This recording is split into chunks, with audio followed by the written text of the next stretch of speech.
వాళ్ళకున్నటువంటి సంబంధ బాంధవ్యం వాటన్నిటి విషయం అన్నగారు చెప్తారు, మనం విందాం. రండన్న, ఆ చైర్ తెచ్చి ఇక్కడ ఏంటి, చైర్లో కూర్చొని చెప్పాలి. చైర్ ఏంటి మనోహర్, వద్దు కూర్చో.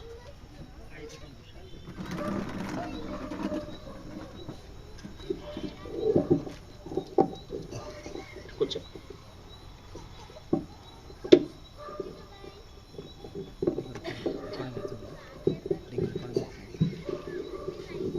సాక్ష్యం చెప్పేటప్పుడు ఒకటి జ్ఞాపకం పెట్టుకోనండి, మనం ఈ కూడికను త్వరలో ముగించుకోవాలంటే ఇప్పుడు ఫస్ట్ అన్నగారు చెప్తున్నారు. అన్నగారు చెప్పేటప్పుడు ఏం చెప్తున్నారో మనం విందాం. అన్నగారు ఏదైతే చెప్పలేదో నెక్స్ట్ చెప్పగలిగినటువంటి వాళ్ళు చెప్పేవాళ్ళు ఆ విషయం చెప్పాలి.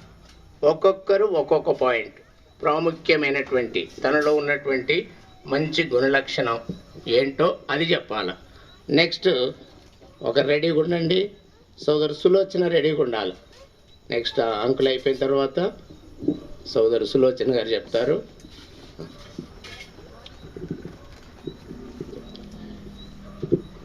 అన్నగారు ముందే చెప్పారు, నీతిమంతుని జ్ఞాపకం చేసుకుంటాం, ఆశీర్వాదకరం.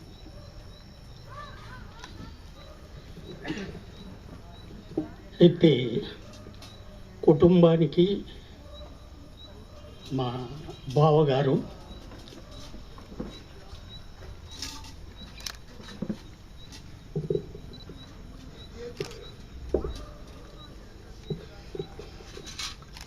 నేను పెద్ద బావమూర్తి, మా అక్కగారు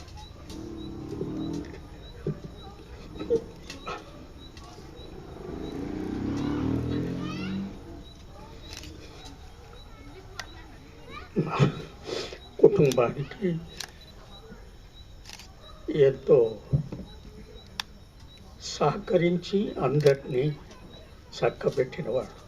మరి ముఖ్యంగా నేను దాదాపుగా కుటుంబంతో ఒక సంవత్సరం ఉండి వారి పరిచర్య, వారిని చాలా ఎంతో గమనించాను. నేను చాలా అగెనెస్ట్ పర్సన్.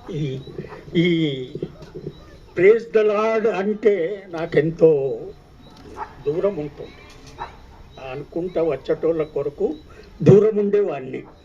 సనత్ నగర్లో ఆయన జమ్మల మార్గు డేవిడ్ అన్న ఉన్న సమయంలో కనీసం ఒక సంవత్సరము వారి కుటుంబంతో గడిపాను. అయితే మాకు కుటుంబ ప్రార్థనలు ఉదయ సాయంత్రం, పిల్లలు చిన్నోళ్ళైనా కూడా అది క్రమం, అది ఎవ్వరు కూడా ప్రశ్నించలేదు, ఎవరు చేయలేరు. అటువంటి క్రమం తను పాటిస్తూ వచ్చు.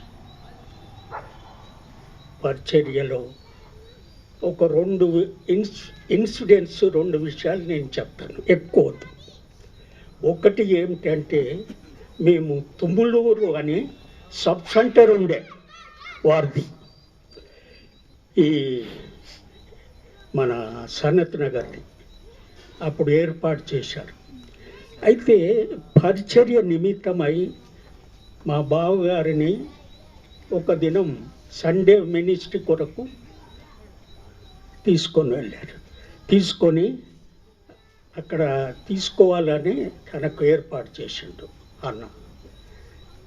అయితే దాని కొరకు నీవు కూడా రా దాస్ అంటే, సరే బావా నేను కూడా వస్తా అని బయలుదేరిన ఇద్దరం సైకిల్ పైన. నాకు దాదాపుగా ఓల్డ్ సిటీకి వెళ్ళేంత వరకు మేము మంచిగానే వెళ్ళినాము.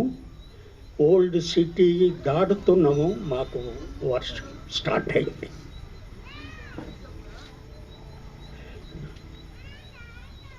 అయితే అక్కడి నుండి కొద్దిగా వెయిట్ చేసినాము. తర్వాత ఇక ఏం చేస్తాం దాస్, మనం వెళ్ళిపోదాం ముందు అని తనను సైకిళ్ళ పైన మేము స్టార్ట్ అయినాం. బైబుల్ ఒక కొత్త బైబుల్ కొన్నాడు, హాంకాంగ్ బైబుల్. ఇదే మొదటి పరిచర్య కొరకు తను తీసుకొని వెళ్తాడు. అది పూర మెత్తగా అయింది, ఇంత పెద్దది హాంకాంగ్. మేము వెళుతున్నామండి, దారులన్నీ నీళ్లతో నిండిపోయినాయి. మాకు వెళ్ళనికి ఆయనకు దారి ఏది అంటే ఎవరికి ఇద్దరికి కనిపిస్తలేవు, అంత వాటర్, రెయిన్ వాటర్తోనే నిండిపోయింది. అయితే అంటాడేమంటే ఈ గుట్ట పక్క నుండే పోవాలి అన్నట్టు. ఇక మేము పోతున్నాం, గుట్ట తిరుగుతున్నాం, వస్తున్నాం. దాదాపుగా ఇక చూడండి మీరు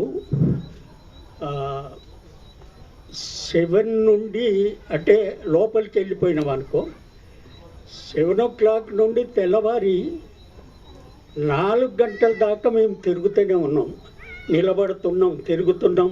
2 సార్లు ఏమో ప్రార్థన కూడా చేశాం నిలబడే. మాకు ఏమీ అక్కడే కనిపించడం లేదు, ఏమైనా వాటరే కనిపిస్తుంది. మరి మేము ఎక్కడ వెళ్ళాలా ఎక్కడ పోవాలి అనేది ఏం తోస్తలేదు. ఏమంటాడు, ఇటే అంటుండు. మాకు ఏం అది కంపలు పూరా ఇదే అవుతున్నాయి. ఏదేదో కంపలు ఉంటాయి కదా రూరల్ ప్లేస్లలో, అవన్నీ ఇది చేయడము అది చేయడము ఉంటున్నాయి. అయినా కూడా నిలబడే ఏమి లేదు. ఇక మనకు కూర్చోడానికి ఏమున్నది, వాటరే పూరా. గుట్ట చుట్టూ తిరుగుతున్నాం. చివరికి దాదాపుగా 2:30-3 గంటలకు అనుకున్నాం ఇక మనం తిరిగి వెళ్దాము, శాత కావడం లేదు మనకు. అట్లా అంటే మంచిది బావ, అట్లనే చేద్దామని ఇక మళ్ళీ ప్రార్థన చేసిండు. ఇది నీ చిత్తం కాదు ఏమో దేవా అని తిరిగి మేము ప్రయాణమై 5 గంటలకు నాంపల్లి ఆడ నారీ కుల్చా టిఫిన్ చేసినాం. 5 గంటలకు ఇంటికి వచ్చేసాం. అంటే ఓల్ నైట్. తర్వాత ఆయనకు తెలిసిందేమంటే, అన్నకు తెలిసిందట ఆ గుడిసె అంతా వర్షానికి తడిసి కూలిపోయింది. ఇక ఏం లేదు అక్కడ. అయితే మీరు రాందే మంచిదైంది బ్రదర్ అన్నారట. ఇక అది ఏమిటో కానీ 3-4 days కంటిన్యూగా రెయిన్ అదే టైంకు. అయితే ఇది ఒక ఇన్సిడెన్స్. ఆ బావతో కలిసి తిరగడం అంటే విషయాలు. మళ్ళీ ఒకటి ఏమంటే, నేను ట్రైనింగ్లో ఉన్న సంవత్సరం ట్రైనింగ్ ఇక్కడ సనత్ నగర్లో పెట్టుకొని నన్ను చదివించాలి. దానికి మా బావ ఎంతో ఇది చేసి, సరే మాతో ఉండండి అట్లా ఇట్లని.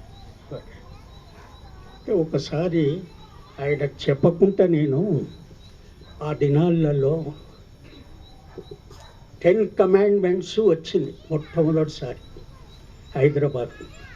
అయితే నా ఫ్రెండ్ ఒక ఆయన కేఎం జాన్ అని జనగాం నుండి, ఆయన ఏం చేసిండు, నాకు టికెట్స్ రిజర్వేషన్ చేసి తీసుకొచ్చిండు, కాలేజీకి వచ్చి ఇచ్చాడు.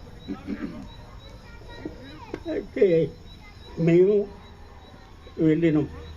నేను అంటే ఇంటిమేషన్ ఆ దినాలలో ఏమి ఇంటిమేషన్, ఫోన్లు లేవు, సెల్ ఫోన్లు లేవు, ఏమి లేవు.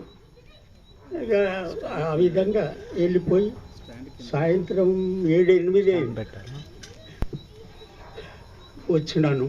వస్తే ఇక కోపం చేసిండో ఏం చేసిండో నాకు జ్ఞాపకం లేదు. ఆయనకు ఒకటి ఏంటంటే, కోపం వస్తే ముఖం చూడడు, వెళ్ళిపోతాడు అట్లా. ఆ 2 ఇన్సిడెంట్స్ ఈ విధంగా మా మధ్య ఉన్నవి. ఇంకోటి అన్న ఒక మాట ఆశీర్వాదకరంగా చెప్పాడు, కానీ నేను ఒక మాట చెప్పాలి అనుకుంటున్నాను. చెప్పచ్చు.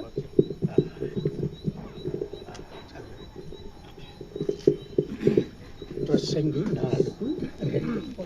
ఒకటి ఇప్పుడు అక్కడనేమో మనకు ఆశీర్వాదకరం, ఇక్కడ మనకు ధన్యత.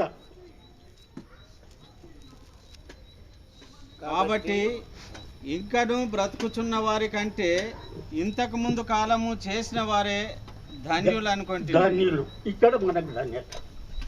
ఇంకొక మాట కూడా, ఒక్క మాట 57 యెషయా 1 మొదటి.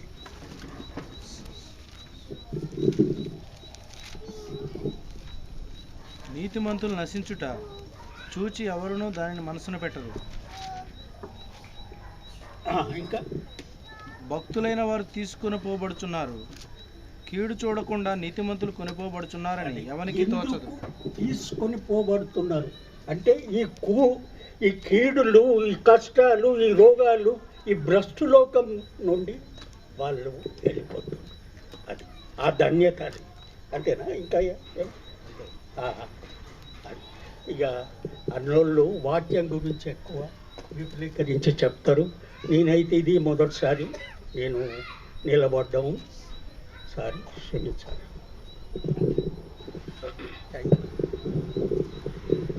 నెక్స్ట్ సిస్టర్ సులోచన గారు. చెప్పాల్సినటువంటి వాళ్ళు చాలామంది ఉన్నారు.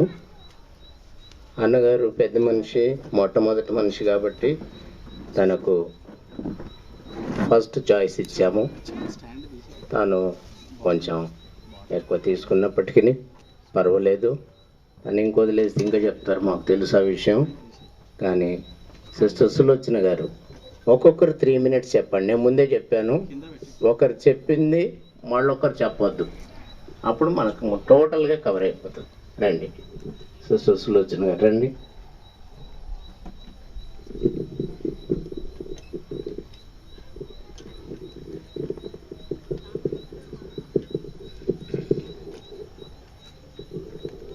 అందరికీ ప్రైజ్ ది లార్డ్.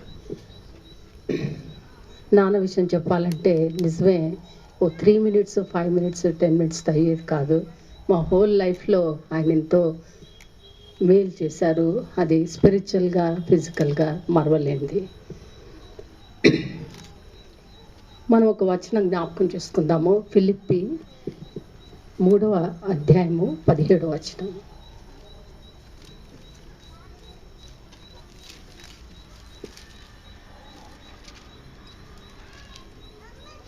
సహోదరులారా, మీరు నన్ను పోలి నడుచుకొనుడి,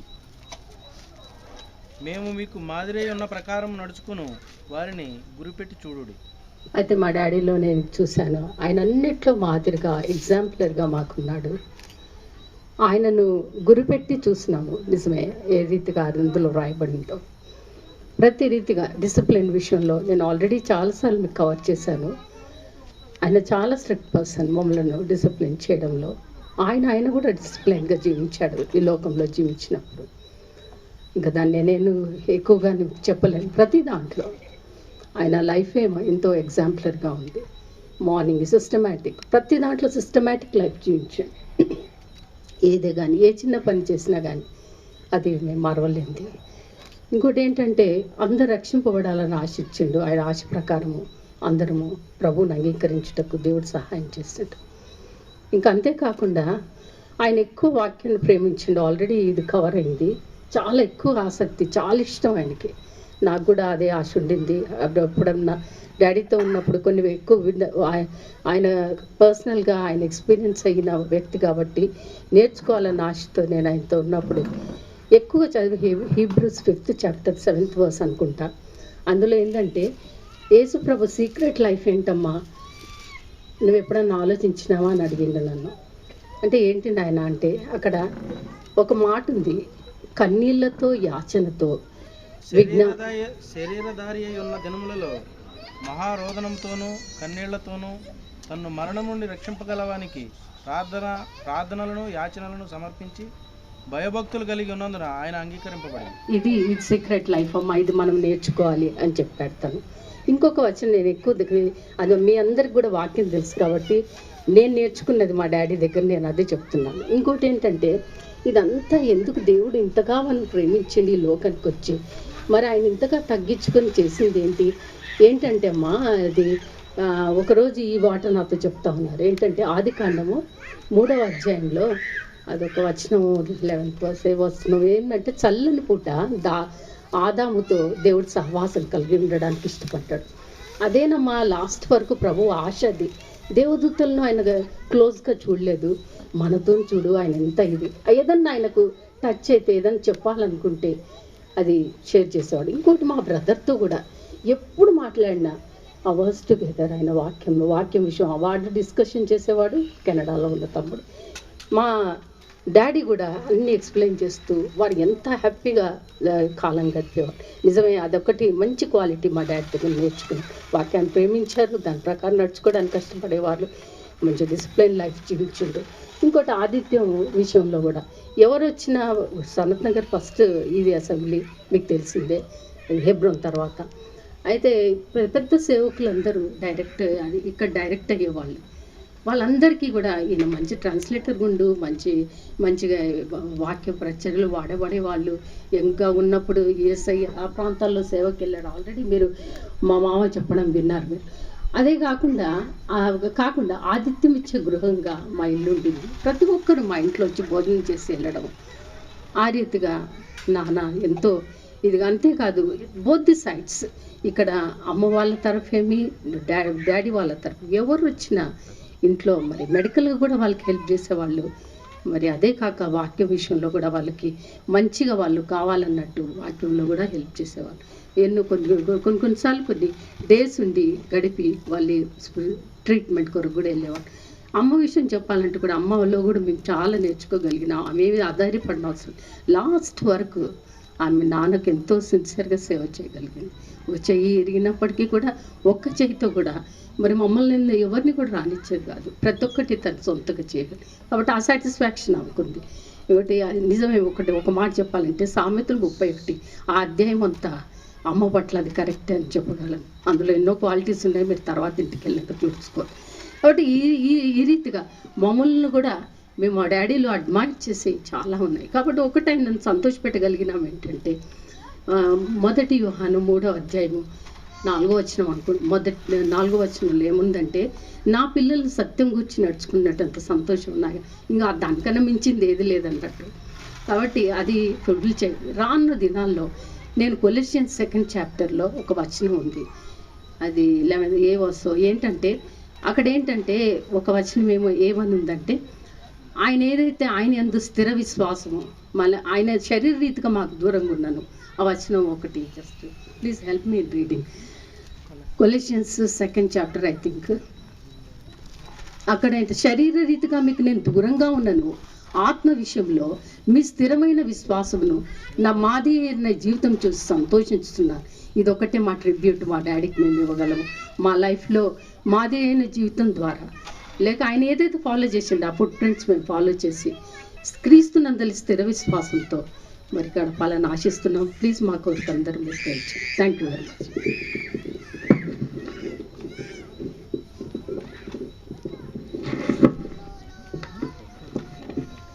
నెక్స్ట్ సిస్టర్ శోభ గారు.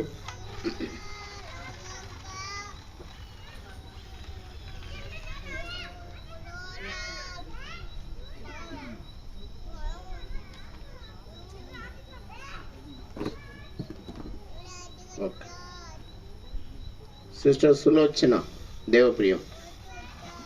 సిస్టర్ సులోచన దేవప్రియం.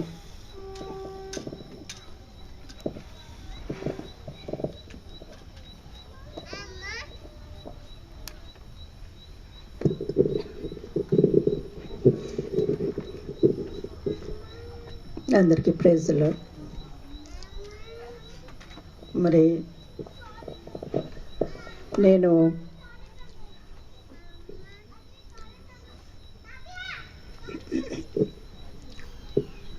శాంసన్ బ్రదర్ వాళ్ళ యొక్క అన్న కూతుర్ని. మా అన్నదమ్ములం ఎంతమంది అన్నదమ్ముల పిల్లలు ఉన్నారో ఎవరు కానీ చిన్నాయన పెద్దనాయన అని మేము ఎన్నడూ పిలుచుకోలేదు, నాన్న అని పిలిచేవాళ్ళం. అట్లా మా అన్నదమ్ములు మా తండ్రులు చిన్నాన్నలు అందరూ చనిపోయిండ్రు. నేను పెద్దయిన కూతుర్ని. ఈ చిన్నాయన మాత్రం మిగిలిండు. మేము మా తండ్రులు లేనటువంటి కొరత నాన్న అని నేను పిలవడం ద్వారా మేము ఎంతో తృప్తి చెందేవాళ్ళం. అంత మాత్రమే కాదు, నేను చదువుకునేటటువంటి చిన్నప్పటి నుండి చదువుకునేటటువంటి నా స్కూల్ డేస్లో ప్రతి హాలిడేస్లో నేను వాళ్ళ ఇంటిని దర్శించేదాన్ని. ఆ సమయంలో ఎంత అంటే వాళ్ళ ఫ్యామిలీ ప్రేయర్స్లో నేను నాన్న ద్వారా నేర్చుకున్నది ఏంటంటే, మార్నింగ్ దేవునితో మనం గడపాలా, మార్నింగ్ ప్రేయర్కి ఎంతో ఇంపార్టెన్స్ నాన్నిచ్చి ఆయన ఇంత మంచిగా దేవునిలో ఎదిగిన కనుక ఆయనను చూసి మనం కూడా ఈ విధంగా జీవించాలని నేను చిన్నప్పుడే నిర్ణయించుకొని ఆ విధంగా ఎర్లీ అవర్స్లో ప్రేయర్ చేయడము నాకు ఆయన ద్వారా నేను స్ఫూర్తిని పొందినాను. అంత మాత్రమే కాకుండా ఆయన చిన్నాన్నను చూస్తే, మరి మా నాన్నను చూస్తే ఎన్నడూ మమ్మల్ని కోప్పడేవాడు కాదు, కానీ భయంతో కూడినటువంటి భక్తి ఆయన ఎడల మా అందరికీ, నా ఒక్కదానికే కాదు అన్నదమ్ముల పిల్లలందరికీ ఆయనకు ఒక ప్రత్యేకమైనటువంటి గుర్తింపు ఉంది.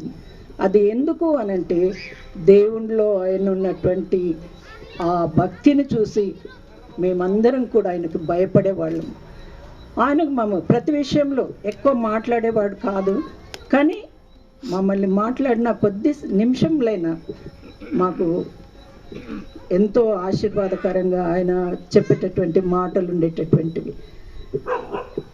మరి నేను చిన్నగా ఉన్నప్పుడు వీళ్ళు హాలిడేస్లో మా చిన్నాన్నలు అందరూ, ఇద్దరు చిన్నాన్నలు జాబ్ చేసి ఇంటికి వచ్చినప్పుడు వాళ్ళు తిరిగి హాలిడేస్ నుండి వెళ్ళేటప్పుడు మమ్మందరినీ లైన్లో నిలబెట్టేవాళ్ళు. లైన్లో నిలబెట్టి మా అందరికీ డబ్బులు ఇచ్చేటటువంటి ఒక మంచి అలవాటు ఉండేది. అంటే అది ఇవ్వడం ద్వారా మాకు ఆ దినాల నుండే వాళ్ళంటే ప్రత్యేకమైనటువంటి గౌరవము, ఆ డబ్బులను బట్టి కాకుండా వాళ్ళు మా ఎడల చూపినటువంటి ప్రేమ ఎంతో గొప్పది. ఆ ప్రేమను మేము అనుభవించినాము. తర్వాత నిజంగా చిన్నమ్మ విషయం ఈరోజు మార్నింగ్ నేను ఒక సిస్టర్తో పంచుకున్నాను. మా చిన్నాన్న శాంసన్ ఆయనకి ఎన్నో రోజుల నుండి చూపు లేదు. ఆయన ఇంతవరకు ప్రతి విషయంలో ఏ కొరత లేకుండా ఉండిండంటే ఆమె చేసినటువంటి పరిచర్య ఎవరికి అంత చక్కటి భార్య దొరకలేదనుకుంటా. మరి ఇద్దరు అక్క చెల్లెళ్ళు దాదాపు అదే క్వాలిటీస్ ఉన్నాయి. తను చిన్నమ్మ, మరి వాళ్ళ చెల్లె కూడా భర్తలకు చాలా మంచి పరిచర్య చేసింది. కనుక స్త్రీలముగా మనం కూడా మరి భర్తలకు విధేయత చూపడం మాత్రమే కాకుండా వారి ప్రతి అవసరము, అనారోగ్య పరిస్థితులు అయితే వాళ్ళ సేవ చాలా ప్రశంసనీయమైనటువంటిది. తర్వాత రెండవది, మరి ఇప్పుడు సులోచన చెప్పింది ఆతిథ్యం ఇచ్చేటటువంటి గృహం అంటే నిజంగానే ప్రతి హాలిడేస్లో నేను వాళ్ళ యొక్క ప్రేమ సహవాసాన్ని అనుభవించి మరి వారి నుండి నేను ఎంతగానో నేర్చుకుని తృప్తి పొందిన. కనుక నాయన లేనటువంటి కొరత భౌతికంగా ఏదైనప్పటికీ ఆత్మీయంగా ఆయన పాడినటువంటి పాటలు, కొన్నిసార్లు చెప్పినటువంటి వాక్యము అప్పుడప్పుడు నా మనసుకు తట్టి నేను ఫలానా సందర్భంలో నాయన ఈ వాక్యం చెప్పిండ్రు కదా అని నేను అనేక సార్లు గుర్తుకు తెచ్చుకున్నా. కనుక నీతిమంతుని జ్ఞాపకం చేసుకుంటా ఆశీర్వాదకరము ధన్యత. అది మనకు ఒక మార్గదర్శిలాగా మనకి త్రోవ చూపుతుందని నేను విశ్వసిస్తూ మరి నా కొద్ది సాక్ష్యాన్ని మీతో పంచుకుంటాను. Thank you. Next brother Manohar తర్వాత సిస్టర్ యూనిస్ రెడీగా ఉంటండి. 3 నిమిషాలు చెప్పండి. చాలా విషయాలు ఉంటాయి. మీ ఉదయం అంతా నింపబడి ఉంది. మేము కాదని చెప్పలేము, కానీ సమయాన్ని సద్వినియోగం చేసుకుందాం. అందరికీ ప్రైజ్ ది లార్డ్. ప్రభు నామమునకు మహిమ కలుగును గాక. మా ఆయుష్కాలము 70 సంవత్సరములు, అధిక బలమున్న ఎడల 80 సంవత్సరములు అని దావీదు కీర్తనలు 90వ అధ్యాయంలో చూసిన మాటలను బట్టి మా మామగారైనటువంటి శాంసన్ గారికి దేవుడు ఆయుష్ను 90 సంవత్సరాలు ప్లస్ ఇచ్చినాడు. అంటే దేవుడు ఆయుష్ ద్వారా మా మామగారిని ఎంతగానో ఆశీర్వదించి తాను దీవించినాడు. తన యొక్క జీవితము ఒక ప్రాక్టికల్గా ఎన్ని విషయాలు చెప్పినా కూడా తక్కువనే. అయితే నేను నాకు కేటాయించినటువంటి 3 నిమిషాల్లో కొన్ని మాటలు నేను చెప్పగలుగుతాను. మా మామగారి యొక్క జీవితంలో నేను 1987వ సంవత్సరం నుంచి నేను అబ్జర్వ్ చేసిన విషయం ఏంటిదంటే, ప్రతిరోజు కూడా ఉదయాన్నే 5 గంటలకు లేచి కుటుంబ ప్రార్థన ఏమాత్రం తప్పిపోకుండా చేసేటటువంటి వాళ్ళు.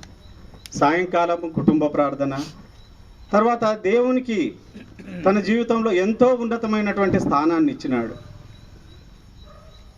తర్వాత ప్రతి విషయం మనం చూసుకుంటూ వెళ్తూ ఉంటే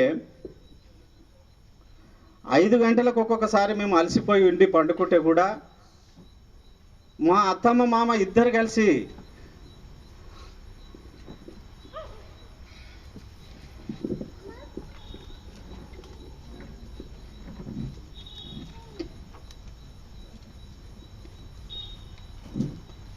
బెడ్రూమ్లో బైబిల్ చదువుతూ ఇద్దరే పాట పాడుకుంటూ దేవుని వాక్యం ధ్యానించి, వారి ప్రార్థన జీవితం ఎటువంటిదంటే ప్రతి ఒక్కరి కొరకు కూడా ప్రార్థించేవారు. ఇట్లా ఎన్నో మాదిరికరమైనటువంటి జీవితాలు మా మామగారు అత్తమ్మ గారికి లో నేను అబ్జర్వ్ చేసినటువంటి విషయాలు. తర్వాత ఈ యొక్క ప్రార్థనా జీవితం మాత్రం కాకుండా బైబిల్లో ఉన్నటువంటి దైవికమైన విషయాల్లో ఏ సంశయము, ఏ డౌట్ ఉన్నా కూడా 2 నేత్రాలు కలిగినటువంటి ఇప్పుడు మేము ఏ ప్రశ్న అడిగినా కూడా ఫలానా అధ్యాయము, వచనము అది తీయు, దానికి జవాబు అక్కడ ఉంటుంది చూడు అంటుండే. అప్పుడు ఆ అధ్యాయం తీసి ఆ వచనం తీసి చదివే సందర్భంలో ఒకానొక రోజు నేను చదువుతూ ఉంటే కొంచెం తప్పుగా చదివాను. ఎందుకంటే విజన్ అనేది కొంచెం నాకు సైట్ వచ్చింది. అప్పుడు ఆ విషయం నాకు తెలియదు. అయితే మా మామగారు మెడికల్ గ్రౌండ్ కాబట్టి నువ్వు ఒకసారి మెడికల్ టెస్ట్ చేసుకో అన్నాడు. చేసుకుంటే పాయింట్ వచ్చింది. అంటే తన మెడికల్ గ్రౌండ్లో ఎటువంటి డాక్టర్లకు ఉన్నటువంటి జ్ఞానం ఉన్నదో అటువంటి జ్ఞానము దేవుడు అనుగ్రహించినాడు. తర్వాత నేను సైట్ టెస్ట్ చేసుకున్న తర్వాత చెప్పాను, అదంతా చూశాను. అట్లా ఎప్పుడు కూడా ఈ వేరే విషయం ఏది కూడా మాట్లాడేవాళ్ళం కాదు. బైబిల్ తీసుకో అనేవాడంతే. ఏదైనా ఉంటే అందులో జవాబు ఉన్నదని ఆ మాటలు మాత్రమే ధ్యానించేవాడు. జవాబు అంతా కూడా బైబిల్లోనే ఉన్నది. దేవుడు తనకిచ్చినటువంటి ఇంకొక ధన్యత ఏంటిదంటే, వృద్ధాప్య బలహీనతలో శారీరక రుగ్మతలు నానా విధాలుగా ఉన్నప్పటికీ కొందరికి జ్ఞాపక శక్తి అనేది క్షీణిస్తుంది. అయితే మా మామగారు తన విజన్ కోల్పోయినప్పటికీ రేడియో ద్వారా తన చెవి దగ్గర పెట్టుకొని ప్రతి న్యూస్ కూడా వినేవాడు. వరల్డ్ న్యూస్ అంతా కూడా పలానా స్థలంలో ఏమవుతున్నదంటే మాకు కూడా తెలియదు, క్షుణ్ణంగా వాళ్ళ పేర్లతో సహా పలానా దగ్గర యుద్ధం జరుగుతుంది, పలానా న్యూస్ ఈ విధంగా ఉన్నదంటే మా మామగారు క్లియర్గా చెప్పేవాడు. అంటే 90 years + 4 months అనుకుంటాను మా మామగారి వయసు. దేవుడు తనకు ఏ మాత్రం కూడా జ్ఞాపక శక్తిని కొరత చేయలేదు. దేవుని విషయాల్లో ఏది అడిగినా కూడా ఆ విధంగానే చెప్పేవాడు. అట్లా చెప్పుకుంటూ పోతూ ఉంటే చాలా విషయాలు ఉన్నాయి. దైవ సన్నిధిలో తను ప్రార్థన చేసే సందర్భంలో 2 కళ్ళు కలిగి ఉండి మేము పాట పాడుతూ ఉంటే సియోని గీతాల్లో ఏదైనా ఒక వచనము అటు ఇటు చూసినప్పుడు సడన్గా 3వ వచనం బదులు 4వ వచనం పాడినాం అనుకోండి, ఆ పాటను వెంటనే గుర్తుపట్టి ఈ వచనం ఇక్కడ కాదు, ఈ పాట మీరు ఒక వచనం కింద మీద వాడినరు అని చెప్పేవాడు. తర్వాత సియోను గీతాల్లో ఉన్న పాటలన్నీ కూడా కంఠస్థం పాడేవాడు. కాన్వకేషన్లో జరిగిన పాటలన్నీ కూడా కొన్ని అంతకంటే ముందు, నేను రక్షింపబడకంటే ముందు ఉన్నటువంటి పాటలు నాకు రానే రాకుండే. అటువంటి పాటలన్నీ కూడా మామగారు కంఠస్థం పాడేవాడు ఫ్యామిలీ ప్రేయర్లో, ఎక్కడైనా మేము ప్రేయర్ మీటింగ్ పెట్టుకున్న సందర్భాల్లో. అట్లా ఇక ఎన్ని విషయాలు చెప్పినా కూడా ఒక కొరతగానే ఉంటుంది. నన్ను క్షమించాలి. ఇంకొక 2 నిమిషాలు నేను పొడిగించుకుంటున్నాను. మా మామగారు ఏ విషయంలో కూడా లోక ఘనతను ఏమాత్రము కోరేవాడు కాడు. ఫస్ట్ ప్రిఫరెన్స్ దేవునికే ఇచ్చేవాడు. ఏ విషయంలో అయినా కూడా తన ఘనతను ఎక్కడ కూడా కోరుకునేవాడు కాడు. ఫస్ట్ దేవునికి స్థానం ఇచ్చేవాడు. అందుకొరకే ఆ నీతిమంతుని యొక్క బిడ్డలు వాళ్ళు భిక్ష బెత్తుకునుట కానీ, వాళ్ళు ఎక్కడైనా దేవునికి దూరంగా కూడా జీవించేటటువంటి జీవితం లేకుండా ఎప్పుడు ఆయన భయభక్తుల్లో జీవించాలని మా కొరకు కూడా ఎప్పుడు ప్రార్థన చేసేవాడు. ఇప్పుడు మా మామగారు ప్రభు సన్నిధిలో ఉన్నారంటే నాకు ముఖ్యంగా ఒక కొరతను నేను గ్రహిస్తున్నాను.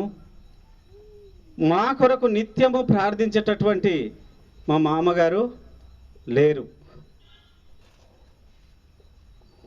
మేము ఒక గృహాన్ని నిర్మించుకోవాలనుకున్నా కూడా నేను మా కుటుంబంగా ఇద్దరము మామ దగ్గర కూర్చొని క్లియర్గా మా జీతాలన్నీ కూడా లెక్క చెప్పేవాళ్ళం.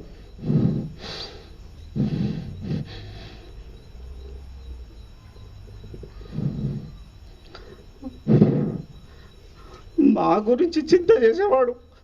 అమ్మా ఎట్లా కట్టుకుంటారు, మరి డబ్బులు ఎక్కువైతే కదా, మీకంటే ఎక్కువ ఎస్టిమేషన్ వేశారు కదా, మరి ఎట్లా అంటే నాయన దేవుడు మాకు ఇస్తాడని క్లియర్గా మేము ఆ విషయాలన్నీ కూడా చెప్పేసి క్లియర్గా షేర్ చేస్తే మామగారు మా కొరకు చింత చేసేవాళ్ళు.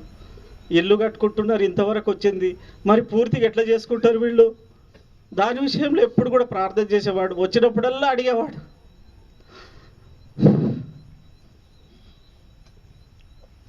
అట్లా చాలా ఉన్నాయి. నేను ఈ రాత్రి అంతా కూడా నిలబడి చెప్పాలంటే చెప్పగలను. మొన్నటి రోజున మా అమ్మగారికి యాక్సిడెంట్, అది అనుకోని రీతిగా పడి హిప్ బోన్ ఫ్రాక్చర్ అయిన సందర్భంలో అక్కడ నేను వెళ్ళినాను మా అమ్మగారి దగ్గరికి. అత్తమ్మ కూడా చెయ్యి విరిగి ఉన్నది. అత్తమ్మగారు ఇక్కడ ఉన్నారు. అయితే పక్కనే పండుకున్నా. నేను పక్కనే పడుకున్న తర్వాత ఆయా సందర్భంలో లేపాడు టాయిలెట్ కొరకు. అట్లా నేను లేస్తూ వచ్చాను నైట్ అంతా. తెల్లారి చెప్పేవాడు, అన్నట్టు నీకు కష్టమని, నీకు నిద్ర లేదు కదా పండుకో అంటే. మా మామగారి దగ్గర నేను ఇంకా చాలా విషయాలు చెప్పాలనుకుంటే దేవుని వాక్యంలో యేసు ప్రభు ఒక చిన్న బిడ్డలు పిలిచి వాళ్ళని అంటాడు, ఇగో ఇలాంటి చిన్న బిడ్డల స్వభావం కలిగి ఉంటే దేవుని రాజ్యానికి పాత్రులు అన్నాడు. అంటే మామగారు వయసులో 90 సంవత్సరాలు ఉన్నా కూడా దేవుని విషయములలో దేవుని మనసుకు తగినట్లు ఒక చిన్న పిల్లోని స్వభావం కలిగినటువంటి వాడు. ఒక్కొక్కసారి మనుషులంగా మనము ఒకరిని క్షమించము. ఏదైనా పొరపాటు అయితే మనము ఏమాత్రము కఠినత్వం చేసుకుంటాం. కానీ మామగారు చిన్నవాళ్ళు లేదు, పెద్దవాళ్ళు లేదు, ఎవరికైనా కూడా నేను ఏమైనా నీకు ఆయాసం చేశానా, మాటల్లో ఏమన్నా మీకు పొరపాటున ఏమన్నా దుఃఖం కలిగించానా, అందుకే నన్ను క్షమించండి అని, ఆ క్షమించండి అనే మాట ఒక చిన్న బిడ్డల వలె మామ మాట్లాడేవాడు. అట్లా అంటే ఇంత సుగుణాలతో దేవుడు తనను నింపి ఒక మాదిరికరంగా మాకు ఉంచినాడు. 3వ రోజు ప్రభు సన్నిధిలో చేరుతాడు అన్న సందర్భంలో ఆ మాట ఒకసారి మీరు చదవాలని కోరుతున్నాను. యోధా పత్రిక చివరి వచనము, తొట్టిల్లకుల మిమ్మట కాపాడుటకు అని ఉన్నది చూడండి.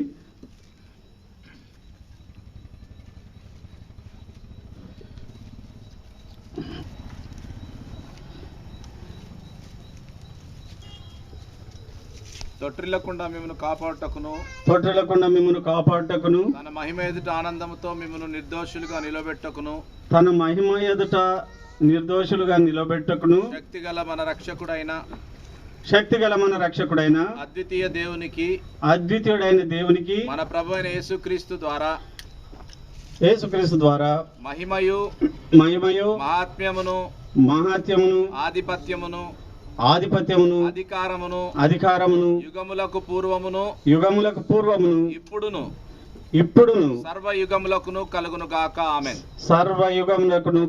గాక ఆమేన్.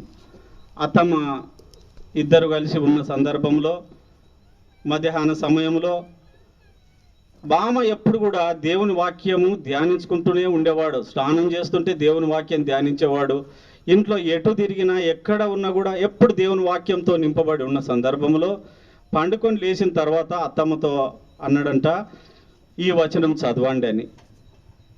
3 రోజులు ప్రభు మహిమలోనికి చేర్చబడే ముందు ఈ మాట, తొట్టిల్లకుండా మిమ్మల్ని కాపాడుటకును ఆయన మహిమ ఎదుట మిమ్మల్ని నిలువబెట్టుటకును.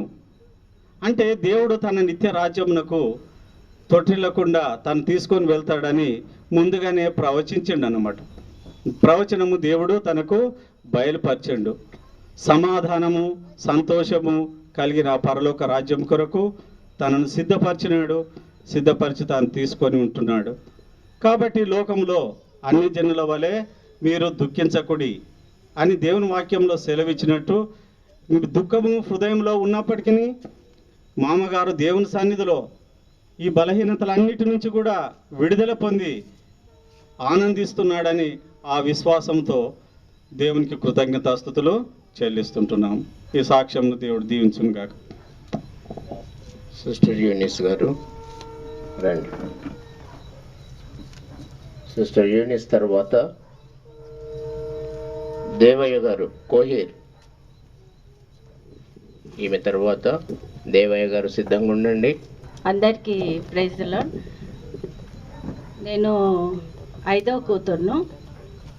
దయచేసి ఒక వచనం చదవండి. సామెతలు 22:6 వచనం.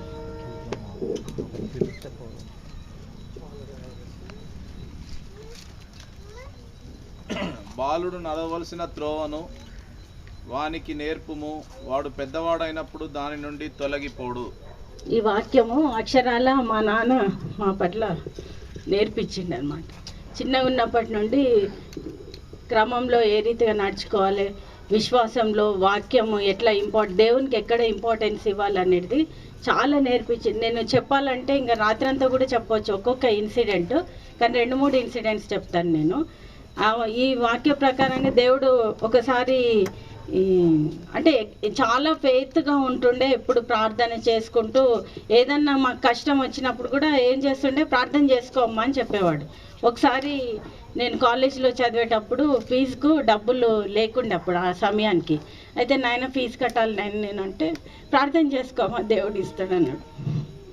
అదే రోజు సాయంత్రం మార్నింగ్ చెప్పాను, సాయంత్రం మా పెద్దనాన్న కొడుకు వచ్చి నాయన పొలం డబ్బులను తీసుకొని వచ్చిండు.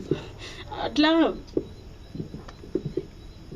విశ్వాసంగా ఆయన ఉంటుండే, మమ్మల్ని ఉంటుండే.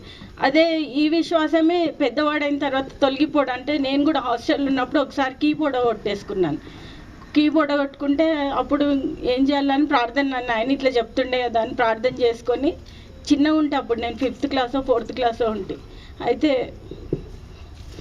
ప్రేయర్ చేసుకొని ప్రేయర్ రూమ్లో వెతుకుడి మీకు దొరుకును, వెతుకువానికి దొరుకును అన్న వాక్యం దేవుని దగ్గర ప్రార్థన చేసుకొని బయటకు వచ్చి జస్ట్ ఇట్లా ప్రేయర్ రూమ్ బయట నుండి ఇంకా వెతుకుదాం ఇక్కడ నుండి స్టార్ట్ చేసి అని వెతుకుతున్నా, దాని మీద సరిగ్గా ఇట్లా విండోకు అరుగుంటుంది కదా, దాని మీద కరెక్ట్గా వచ్చి ఇట్లా చేయి పెట్టిన అక్కడ కీ దొరికింది నాకు. అప్పుడే మళ్ళీ దేవునికి థ్యాంక్స్ మళ్ళీ అది కూడా చెప్పేవాడు, ఏదన్నా మనము దేవుడు మనకు మేలు చేస్తాడు, మేలు చేసిన తర్వాత మర్చిపోవద్దు, ఇమీడియట్గా మళ్ళీ దేవునికి థ్యాంక్స్ చెప్పాలి అని చెప్పేవాడు అనమాట. ఇట్లాంటి ఇన్సిడెంట్స్ నేను చాలా చెప్పగలను.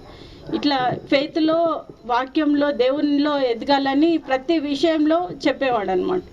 తర్వాత ఆయనకు గుణ లక్షణాల్లో చాలా ఎంత అంటే చిన్న పిల్లవాడిలాగా, మేము చిన్న పిల్లలమే ఏదన్నా నాయన నువ్వు ఇట్లా అన్నావు నన్ను తప్పన్నావు అని అంటే ఇమీడియట్గా క్షమాపణ అడిగేవాడు. మమ్మల్ని వచ్చి క్షమించుకోమ్మ నాకు తప్పైంది అంటుండే. ఎప్పుడైనా అలిగి మేము తినకపోతే వాక్యం తీసి, చూడమ్మా ఈ దేహం నీది కాదు, దేవుడు ఇచ్చిండు, దీన్ని నీకు అధికారం నీ దేహం మీద నీకు అధికారం లేదు, నువ్వు ఆకలితో తినకుండా ఉంటే అది నీ దేహం నీది కాదు, కాబట్టి నీకు కోపం ఉంటే నువ్వు అది దీన్ని చూపించడానికి కాదు, నువ్వు దేహంతో దేవుని గణపరచాలి, కాబట్టి దేహం మీరు మీ సొత్తు కారు అని అన్నారు కదా, మనము మీ దేహంలతో దేవుని గణపరచుడి అని సెలవిచ్చింది. కాబట్టి మీరు ఇది కాదని చెప్పి నా తప్పైతే క్షమించుకోమని ఇమ్మీడియట్ క్షమాపణ అడిగేవాడు. ఇట్లాంటి ఇన్సిడెంట్స్ డైలీ ప్రతి విషయంలో ఏదైనా కానీ అసలు మాకు ఫాదర్ కన్నా తండ్రి దానికన్నా ఒక ఫ్రెండ్ లాగా అనమాట. మేము కాలేజ్ నుండి ఇంటికి రాగానే మా ఫ్రెండ్స్ పేర్లు ఎంతమంది పేర్లు ఉన్నారో అన్నీ నాన్నకు తెలుసు. అందరు ప్రతి ఒక్కరి సంగతి అడిగి తెలుసుకునేవాడు. మేము వచ్చి రాగానే ఈరోజు ఇట్లా జరిగిందని ఈ లెసన్స్ కూడా చెప్పేవాళ్ళం. మా సబ్జెక్ట్స్ కూడా నాయనకు మొత్తం అన్నీ తెలుసు. అట్లా అందరం, నేనే కాదు అందరం అంతా ఒక ఫ్రెండ్ లాగా ఉండేవాడు అనమాట.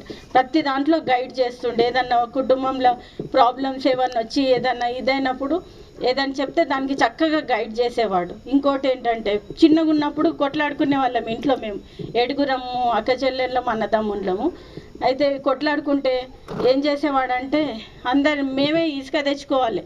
కొట్లాడుకున్న వాళ్ళు ఇద్దరం తిట్టుకున్నాం అనుకో, ఏం తిట్టిందంటే పెద్ద తిట్లు అంటే ఒక ఇదేంటి బర్రె ఎద్దు కాకి ఇట్లాంటివి తిట్టుకునే వాళ్ళం. మేము తిట్టుకుంటే ఇసుక తెచ్చుకోవాలి, మేమే ఇసుక ఇద్దరము కొట్లాడుకున్న తిట్టినోళ్ళు ఎవరిని తిట్టిన వాళ్ళు తెచ్చుకోవాలి. తెచ్చుకున్నాక మేమే ఇసుకేసుకోవాలి, మళ్ళీ మోకాళ్ళు వంగాలి. వంగినాక క్షమించుకొని ఎవరిని తిట్టినామో వాళ్ళని అడగాలి. అడిగితే వాళ్ళు క్షమించిన అన్నదాకా లేవద్దు. మేము అట్లా చేసి ఎంత స్ట్రిక్ట్గా అంటే అసలు అట్లా అది డెవలప్ చేస్తుండే. మా నాన్న కూడా అడుగుతుండే మమ్మల్ని కూడా అడిగిపిస్తుండే అట్లని.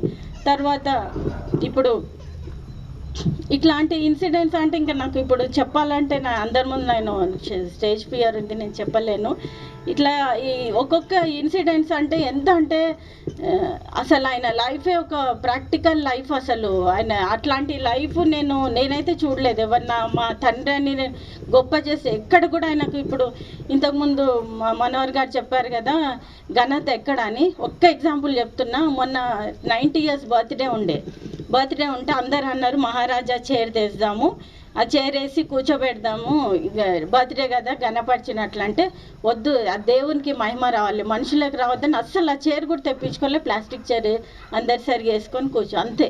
అట్లా ఏ విషయంలో కూడా అసలు ఎక్కడ కూడా ఎంత హంబుల్ నేచర్ అంటే అంత హంబుల్. ప్రతి విషయంలో ప్రాక్టికల్. ఏది చెప్పినా కానీ ఇమీడియట్ వాక్యం తీసేవాడు. అది ఒకవేళ ఆ టైంకు ఆయనకు థాట్ రాలేదనుకో అది ధ్యానిస్తుండే, తీసి ఆ రెఫరెన్స్ చదవమ్మా అంటాడు. బైబిల్ తీసుకొని చదవాలి. ఆ రెఫరెన్స్ చదవగానే దానికి అప్రోప్రియేట్ ఉంటే దాన్ని ఎక్స్ప్లెయిన్ చేసి చూడమ్మా బైబిల్ వాక్యం ఇట్లా చెప్తుంది, మరి మీ ఇష్టం. ఇప్పుడు అంతకుముందేమో మమ్మల్ని చాలా స్ట్రిక్ట్గా చుట్టాలు ఇంటికి కానీ ఎక్కడికి పంపించేవాడు కాదు. హాలిడేస్ వస్తే మేము 7 members, ఇంకా మా చుట్టాలు పెద్దనాన్న చిన్నాన్న పిల్లలు కూడా వచ్చేవాళ్ళు. అందరికీ కలిపి కాంపిటీషన్స్. ఏం కాంపిటీషన్ అంటే వాక్యంలో 30 దినాలు వాక్యాలు ఉంటాయి కదా, డైలీ ఒక వాక్యము, అవి నేర్చుకోవాలి. వరుసగా అన్ని కంటెస్ట్ విత్ రెఫరెన్సెస్ చెప్పాలి. చెప్తే మాకు ప్రైజెస్ ఇస్తుండే. ప్రైజెస్ అంటే ఇంకా చిన్నవి అనుకోండి, కానీ ఎంకరేజ్ చేయడానికని వరుసగా చెప్పాలి. ఒకవేళ 10 వాక్యాలు చెప్పినాం అనుకో, అప్పుడు మేము చాలా చిన్నవాళ్ళం స్కూల్ లైఫ్లో అనమాట. 10 చెప్పకపోతే దాన్ని బట్టి డివైడ్ చేస్తుండే అనమాట. ఆ రీతిగా చిన్నగా ఉన్నప్పటి నుండి వాక్యంలో దేవుని ఎడలో భయభక్తులు నేర్పించిండు. కాబట్టి ఇప్పుడు పెద్దవాళ్ళం ఏమన్నా మాకు ఇప్పుడు ఏదైనా ప్రాబ్లం వస్తే నిజంగానే మనుషుల కన్నా ఎక్కువ దేవుని దగ్గర అది అడుక్కొని దానికి జవాబు పొందడానికి ఆ మార్గం నేర్పించిండు మాకు. కాబట్టి ఆ రీతిగా నాన్న ఒక ఎగ్జాంపులరీ లైఫ్ జీవించిండు. మేము కూడా అట్లనే జీవించాలని కోరికతో ఆశతో ఉన్నాము. మా కొరకు మా కుటుంబం కొరకు ప్రార్థన చేయాలి. Thank you. దేవయ్య గారు, కోహిర్ నుండి వచ్చినటువంటి దేవయ్య గారు.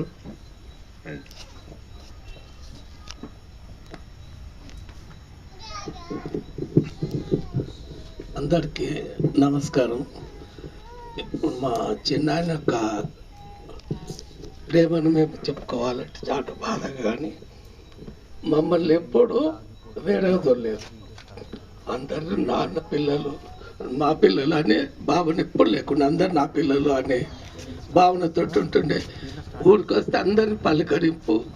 ఒకసారి గిట ఆయన పేరు కొత్త వాళ్ళ పేరు గిట విన్నాడంటే ఆయన ఎప్పుడు మర్చిపోవడం అనే నమ్మకం మాకు ఉండే. ప్రేయర్ చేస్తే ప్రతి ఒక్క పేరుతోటి కొత్తగా మా కోడలు వచ్చినా ఎవరు వచ్చినా వాళ్ళ పేరు అడుచుకున్నాడంటే అందరినీ ప్రేయర్ చేయాలి. ఊర్లో ఎవరు ఎట్లున్నారు కోవిడ్కి వస్తే అందరిని ప్రతి ఒక్కరిని అడగాలి. ఆయన పేరు ఒక్కసారి నోట్ చేసుకుంటుండే. ఊర్లో ఎవరు ఎక్కడ ఉన్నా మాకు కూడా తెలియని విషయాలు ఆయనతో చెప్తుండే. ఇక్కడ హైదరాబాద్కి వెళ్ళి ఊరికి వచ్చినట్టే ఎవరికి ఏ నొప్పి ఉన్నది, ఎక్కడ ఏది ఉన్నది, ఎక్కడ ఇలా చేస్తున్నారు, ఏం ఆడుతున్నారు, అవి ప్రతి ఒక్కటి అడుగుతుండే. ఆ ప్రేమతోటి మమ్మల్ని మంచి ప్రేమతో చూసిండు. మేము కూడా నాయన ఎత్తనో మేము అందరినీ అక్క చెల్లెళ్ళు అన్నలము అందరం అన్నదమ్ములము ప్రేమతోటే జీవిస్తున్నాము. కానీ మా నాయన కోరిక ఒక్కటి ఉండే మా మీద, మీరు రక్షణ పొందాలి.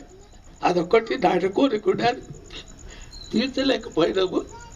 బలహీనతను బట్టి మేము తీయలేకపోయినాము. అది మాకు బాధగా ఉంది. అందరూ మమ్మల్ని క్షమించండి. నెక్స్ట్ సనత్ నగర్ నుండి ఇచ్చినటువంటి సోదరుడు క్లెమెంట్ 2 బ్రదర్. ఆ తర్వాత కేపీహెచ్పి నుండి వచ్చినటువంటి దేవుని సేవకులు సోదరుడు బుష్. ఈ బ్రదర్ తర్వాత మీరు సిద్ధంగా ఉండండి.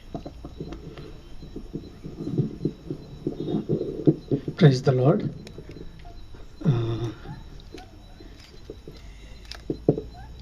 I am sharing this one on behalf of the ఒకటి మా కుటుంబ తరఫున, రెండవది సభ చెప్పినాడు సనత్ నగర్ సియోను ప్రార్థన మందిరం తరఫున అండి. So I hope that the chair will accommodate a little more time. ఈ సమయంలో చూసినట్లయితే regarding this funeral time uncle చనిపోయినది సంగతి ఇవన్నీ చూసినప్పుడు there was a great disappointment in Sanath Nagar. Uncle ఇక్కడ పుట్టినాడు. It was almost like he was born there, spiritually was born there, was baptized. మరి అటువంటి మరి సనత్ నగర్ తీసుకొని వచ్చింటే బాగుండేది కదా అని నెక్స్ట్ డే అందరూ ఫ్రమ్ డిఫరెంట్ చర్చెస్, ఎందుకంటే అప్పుడు only Zion prayer hall Sanath Nagar was existing అనమాట. మరి cutting across the denominations people were asking uncle body ఎప్పుడు వస్తుంది. They was no answer. So అది నా నైట్ ఆంటీతో కూడా ప్రాధేయపడినాను. Why don't you try? We'll take care of everything if you can able to bring it for few hours this side. And such a man of God, we could have given him a tremendous or a fitting that is like farewell. అని చెప్పినాము. మరి they have decided already ఇక్కడే అని. కానీ there was a little bit of discontentment and disappointment in all of Sanath Nagar. I hope that we'll have a similar gathering sometime to express and give thanks unto the Lord for his life which he has led akkada. చిన్నప్పటి నుండి అంటే రక్షణ పడినప్పటి నుండి మరి few years only he was here, but rest of all the time he was there. మరి సమయంలో I'm just standing here on behalf of the Zion Prayer Hall Church, Sanath Nagar, to bring few words of comfort, consolation and encouragement, and also on behalf of my entire family, especially on behalf of my mother. ఎంతగానో చెప్పినాము ఆమెకు, వింటాదే ఒక్కోసారి మర్చిపోతుంటారనమాట. But uncle was not like that. Till the day of his last breath his memory was excellent. Mummy kuda send my condolences and greetings and చెప్పినారు on this occasion. So on behalf of her I extend the words of comfort and consolation to the entire family members. So my mummy happens to be always, when her birthday is there, uncle also birthday also is being remembered అనమాట. Aunty వచ్చేసి ఎప్పుడు వచ్చి ఆ దినం మమ్మీని కలిసేదనమాట. Uncle ఒక సంవత్సరం నీకన్నా పెద్ద, and almost the same time అనమాట. So we use to almost celebrate on the same time, but 1 year he's senior to my mother. So she was remembering my mother, నాకన్నా ఒక సంవత్సరం పెద్ద కదా అని అనమాట. So as a part of tribute సంగతులను చూసినప్పుడు I thought of sharing this particular chorus at this time. భూమి నుండి శ్రేష్ఠ ఫలములను దేవునికి నిత్య స్వాస్థ్యముగా. I think that could be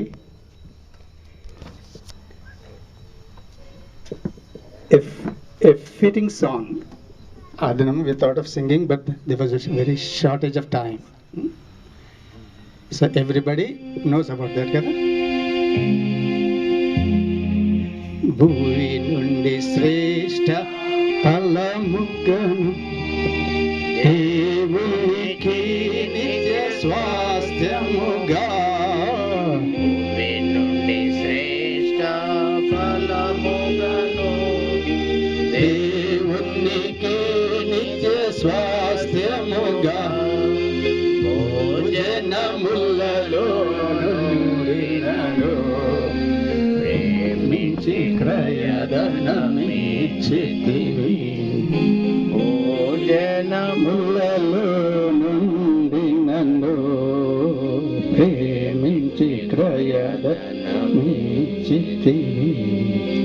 హల్లెలూయా హల్లెలూయా హల్లెలూయా హల్లెలూయా హల్లెలూయా అని పాడెదము. ఆనందముతో సాగెదము, ఆనందముతో సాగెదము. శ్రేష్ఠ ఫలాన్ని మరి అంకుల్ యొక్క జీవితము, it speaks about that, and we all should be సిద్ధపడాలి. ఆ విధంగా యోగ్యమైన విధానంలో సిద్ధపడాలనేటువంటిది రెండో విషయం. మూడోది, ఆ విధంగా ప్రభువు కొరకై జీవించేటప్పుడు మన శక్తి కొలది ప్రభువుకి నమ్మకంగా ఉంటూ సాగిపోతూ వచ్చేటప్పుడు మూడో ఉద్దేశం ఏంటంటే దేవుడు మనల్ని కాపాడుతున్న ఉద్దేశం. ఇది చదువుకొని ప్రార్థన చేసుకుంటాం. యోహాను సూచిస్తున్న దేవుని ఉద్దేశం ఏదైతే నీకు నాకు అప్పగించాడో, సేవ, పరిచర్య, బాధ్యత, మన భాగం, సంఘం అనే శరీరములో అంగములుగా చేసుకున్నాడు. కొంతమందిని సేవకులుగా ఉంచాడు, కొంతమందిని విశ్వాసులుగా ఉంచాడు. కాబట్టి మనకు దేవుడు ఒక పనిని అప్పగించాడు, ఒక పరిచర్యను అప్పగించాడు. మన భాగాన్ని మనం సంపూర్ణంగా నెరవేర్చాలి. దాని కొరకై నిన్ను నన్ను మనల్ని సజీవంగా కాపాడుతూ ఉన్నాడు.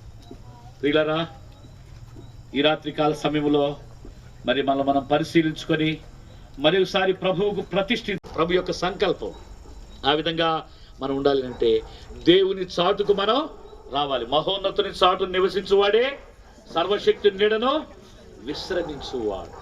ప్రార్థన చేసుకుందాం.